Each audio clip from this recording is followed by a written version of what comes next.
নমস্কার মিত্ররা, প্রথমে ডিমগুলোর ভিতরে লবণ এবং হলুদ দিয়ে ভালো মতো করে মেখে ডিমগুলোকে আমরা ভেজে নেব।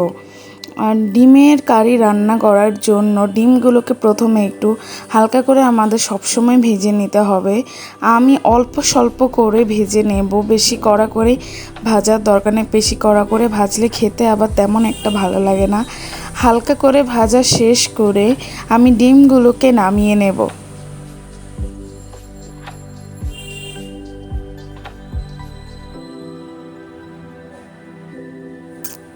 ওই তেলে আমি দিয়ে দেব পেঁয়াজ কুচি। পেঁয়াজ কুচির পরিমাণটা আপনারা একটু বেশি দেওয়ার চেষ্টা করবেন।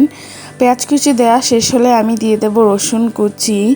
রসুন কুচি দেওয়ার পর আমি এগুলো ভালো মতো নেড়ে নেব।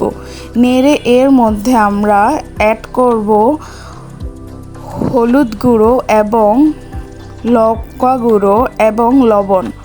আপনারা লবণ এবং লঙ্কা গুঁড়ো আপনাদের পরিমাণ অনুযায়ী দিবেন।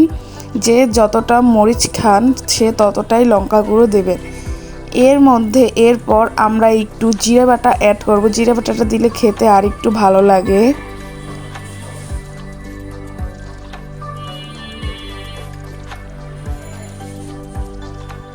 ভালো মতো মশলা কষানো শেষ হলে এর মধ্যে আমরা জল দিয়ে মশলাটাকে আরও ভালো মতো কষিয়ে নেব।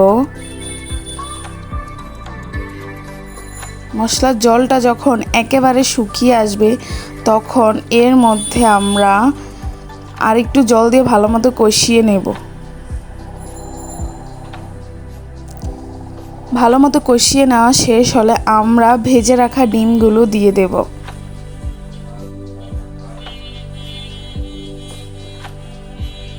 ডিমগুলো দেওয়া হয়ে আসলে এরপর আমরা এর মধ্যে অ্যাড করব গরম জল।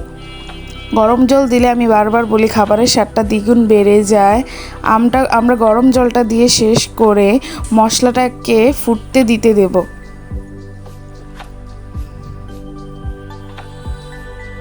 দেখুন মশলাটা কি সুন্দর ফুটতে শুরু করেছে এবং কালারটাও কত সুন্দর এসেছে। যতটা ভালো মশলাটা দিয়ে ডিমটাকে আরও বেশি সিদ্ধ করবেন, খেতেও ততটা মজা হবে এবং দেখতেও দেখুন কতটা সুন্দর হয়েছে।